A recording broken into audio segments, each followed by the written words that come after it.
Doctor Madan Gopal Vajpayee आयुषग्राम Chitrakoot से। आयुर्वेद में चतुष्पाद चिकित्सा का वर्णन किया गया है। भिषक द्रव्याण उपस्थाता रोगी पाद चतुष्टयम। चिकित्सा की सफलता के लिए 4 चरण आवश्यक हैं: चिकित्सक, औषधि, अटेंडर और रोगी। मैं कई बार कहा करता हूं कि अच्छे चिकित्सक के साथ साथ अच्छा रोगी होना बहुत ज़रूरी है। अगर रोगी अच्छा है, भिषक वश्य है, चिकित्सक के निर्देशों का पालन करता है, तो उसके स्वास्थ्य लाभ की बहुत अच्छी संभावना होती है। अगर रोगी अस्त व्यस्त है तो उसको लाभ नहीं प्राप्त हो पाता है। आयुषग्राम में किडनी फेलियर, बच्चों के झटके दौरे, हार्ट के रोगी और भी जटिल से जटिल रोगी आकर के लाभ उठाते हैं, और वही भी शुद्ध आयुर्वेद से इस क्षेत्र में कार्य करते हुए लगभग 20 वर्ष से अधिक हो गए।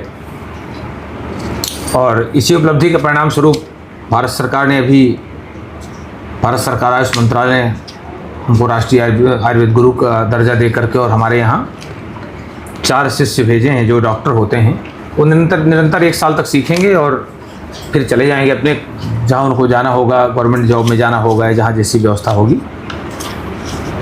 तो अभी हम चर्चा कर रहे थे कि किडनी फेलियर के विषय में जिस तरह से गलत खान पान, जीवन शैली और जीवन की अस्तता व्यस्तता बढ़ती जा रही है, उधर चिकित्सा के नाम पर केवल सिंथेटिक मेडिसिन, तो वैसे वैसे घातक और मारक रोग भी बढ़ते जा रहे हैं। उन्हीं में से एक रोग है किडनी फेलियर। आज हमारे यहाँ से श्रीमती सुनीता देवी, उनके पति जी का नाम है अरुणोदय त्रिपाठी, क्यों जी, और ये कुशल दैया क्या है? कुशल दैया उर्वा गोरखपुर से। हाँ, उर्वा बाजार गोरखपुर से हैं जी। तो अब जब सुनीता जी हमारे यहाँ आई, इस बार किस तारीख को आई थी? 19 तारीख को सर। हाँ, 19 मार्च जी। 19 मार्च को बड़ी इमरजेंसी में आई, और उस समय इनकी सांस फूल रही थी, खांसी वगैरह था, उल्टी वगैरह सर। उल्टी बहुत हो रही थी जी। ऐसी। और जिस समय हमने यहाँ जांच कराया तो क्रिएटिनिन 9.1 और इसके बाद यूरिया भी तो था। हाँ, यूरिया 162 था। यूरिक एसिड भी बहुत बढ़ा हुआ था, 8.8, बहुत कमज़ोर थी। कैल्शियम डाउन था, फास्फोरस बढ़ा हुआ था, अल्कालाइन फास्फोरेट बहुत बढ़ा हुआ था। सुनीता जी चूँकि डायबिटिक है, इनका चलना फिरना भी मुश्किल हो रहा था। हमने भी देखा तो थोड़ा परेशान तो हुई, चूँकि पहले से परिचित भी हैं। पहले एक बार लगा कि हम कहते हैं कि नहीं डायलिसिस करा के आइए या डायलिसिस कराइए, लेकिन लगा कि नहीं, रोगी के साथ अन्याय होगा, हमें एक प्रयास करना चाहिए। क्यों? हमें लगा कि एक प्रयास करना चाहिए, अच्छे रिजल्ट भी आ सकते हैं। हमने आवासीय चिकित्सा की सलाह दिया, इंडोर में रहने के लिए। चिकित्सा शुरू हो गई। 1 सप्ताह बाद जब हमने पुनः जांच कराई 23 मार्च को, तो वो रिपोर्ट बढ़ गई। यूरिया 185.2 और क्रिएटिनिन 9.7 हो गया। फास्फोरस भी बढ़ गया, 5.6 से 5.8 हो गया। मैं तो थोड़ी चिंतित हुआ, लेकिन सुनीता जी के जो बेटे हैं, क्या नाम है आपका? जी, अमित त्रिपाठी। हैं? अमित त्रिपाठी बैठे हुए हैं। ये कहते हैं हम परेशान नहीं थे, हमें बड़ा विश्वास था कि यहाँ से ठीक होके जाएंगी। मैं थोड़ा सा, हम आंतरिक रूप से परेशान थे एक डॉक्टर होने के नाते कि पेशेंट मेरे क्रिएटिनिन बढ़ रहा है, लेकिन उनको बड़ा विश्वास था। चिकित्सा शुरू हुई।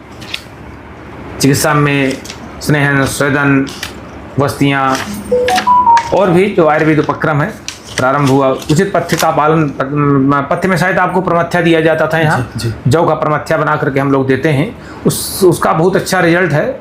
वो स्वाद तो नहीं होता, लेकिन स्वास्थ्य के लिए बड़ा हितकर है कि अगर हम कहते हैं उसको ऐसे लिया जाए तो किडनी और ब्लड प्रेशर इत्यादि के लिए तो रामबाण दवा ही है एक तरह की वो।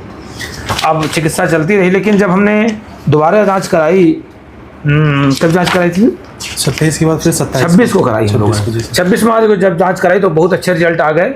176 आ गया यूरिया और क्रेटनाइन करके 9.1 हो गया। इसके बाद फिर क्या, फिर तो 30 तारीख को सुनीता जी चलने फिरने लगी और प्रसन्न रहने लगी, उल्टियाँ बंद हो गई, खांसियाँ ये सब बंद हो गई। क्यों सुनीता जी, अब गुस्सा है क्या इस समय? अच्छा देखिए, हमको हंसाना था तो कह दिए कि नहीं। इसके बाद देखिए 30 मार्च को उन्हें फिर से रिपोर्ट कराया तो हेमोग्लोबिन 10.4 था और यूरिया 138.2 और क्रेटनाइन 7.4। अनएक्सपेक्टेड रिजल्ट, आश्चर्यजनक रिजल्ट आ गया। फिर हमने 6 मार्च को कराया तो 6.5 और आज ये डिस्चार्ज हो रहे हैं 13 अप्रैल को तो 5.7 और यूरिया घट के 90 आ गया 19.6। अब इससे अच्छा रिजल्ट क्या हो सकता है? अब दुर्भाग्य मेरे भारत का कि लोग कहते थे यार ये धीरे धीरे काम करता, पता नहीं किसने जाल फैला रखा है, फर्जी बात। मैं कहा करता हूँ कि 200 साल पहले आयुर्वेद ही तो था, सारे लोग मर जाते थे क्या? अरे भाई आयुर्वेद करने ना किसी को आवे तो कहते आयुर्वेद धीरे धीरे काम करता है। तो एक सेटअप है, जैसे हमारा जो ये आयुष्ग्राम है तो इसमें पूरे विद्युत अच्छे क्वालिफाइड डॉक्टर हैं, क्वालिफाइड नर्स हैं, क्वालिफाइड फार्मासिस्ट हैं, क्वालिफाइड हमारे यहाँ पंचकर्मा टेक्नीशियन हमारे यहाँ की व्यवस्था है कि हम क्वालिफाइड व्यक्ति को रखते नहीं हैं। अब तो हमारे यहाँ चार डॉक्टर भारत सरकार के द्वारा आ गए हैं, ये और अच्छा मेहनत करते हैं क्योंकि ये ऑल इंडिया टेस्ट दे करके आए हैं, तो इनको बड़ी रुचि है काम करने में 1 साल के लिए, तो और इसमें परिश्रम करते हैं। तो इस तरह से काम किया जाए तो रोगी को लाभ मिलता है और रोगी जो है घातक बीमारियों से ही मुक्त हो सकता है। तो आप चाहते हैं ना कि ऐसे आयुर्वेद हॉस्पिटल भारत सरकार को जगह जगह खोलना चाहिए। क्यों? आज आयुर्वेद नहीं होता, आप नहीं होते तब तो डायलिसिस हाँ हो गया होता, लेकिन मेरे भर से काम नहीं चलेगा ना। भारत सरकार को हम तो हर बार वीडियो में ही मांग किया करते हैं कि भारत सरकार ये सुविधा हर जगह फैलाए, ताकि जो जाल फैल गया है ये सिंथेटिक दवाओं का और ये तमाम, हम किसी पैथी की बुराई नहीं करते हैं, लेकिन फिर भी सब लोग जानते हैं, तो कम से कम आयुर्वेद को बढ़ना चाहिए, आयुर्वेद को पूर्ण रूप में आना चाहिए, पहली स्थितियों में आना चाहिए, जैसे आज के 200 साल पहले था, 500 साल पहले था, 1000 साल पहले था, उन स्थितियों में आना चाहिए। प्राणाभिसर वैद्य होते थे, प्राणाभिसर चिकित्सक होते थे, जो गच्छतो प्राणान प्रत्यावर्तिति आवर्तित स प्राणाभिसरः, जो जाते हुए प्राणों को रोक देता था, वैसे चिकित्सक को प्राणाभिसर कहा जाता है। और ऐसे प्राणाभिसर वैद्यों के चिकित्सकों को तैयार करने की फिर से भारत सरकार की आवश्यकता है और उसके लिए काम भी हो रहा है। हम संतुष्ट हैं, ठीक है, क्योंकि और तेज़ी से सरकार को काम करना चाहिए दिशा में। क्यों? जी सर, बिल्कुल। ताकि गोरखपुर में भी एक आयुर्वेद का हॉस्पिटल हो जाए, और जगह हो जाए, और जगह हो जाए तो काम अच्छा होगा ना। जी सर। तो अब तो सुनीता जी हमारी ठीक हो गई हैं, आज जाएंगी। ठीक है, चलिए जाइए।